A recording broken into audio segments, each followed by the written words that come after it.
समाचार अब तक, सत्य का साथ। नितीन गडकरी यांनी कलेक्टर ऑफिसला जिल्हाधिकारी विपिन ईटनकर यांना आपला उमेदवारी नामांकन अर्ज दाखल केलाय। गडकरींचे उमेदवारी अर्ज देताना महाराष्ट्राचे मुख्यमंत्री एकनाथ शिंदे, उपमुख्यमंत्री देवेंद्र फडणवीस, राष्ट्रवादी काँग्रेसचे नेते प्रफुल्ल पटेल, बीजेपी प्रदेशाध्यक्ष चंद्रशेखर बावनकुळे उपस्थित होते।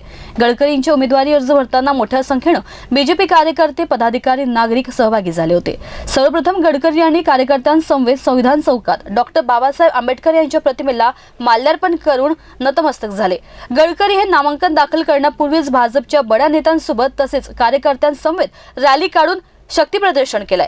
रॅली प्रसंगी उपमुख्यमंत्री देवेंद्र फडणवीस, चंद्रशेखर बावनकुळे, प्रफुल्ल पटेल, प्रवीण दटके, जोगेंद्र कवाडे, शिवसेना शिंदे गुट आमदार राजू पारवे, आशिष देशमुख, बीजेपी पूर्व नगरसेवक संदीप जाधव, बीजेपी कार्यकर्ते अमर पारधी उपस्थित होते।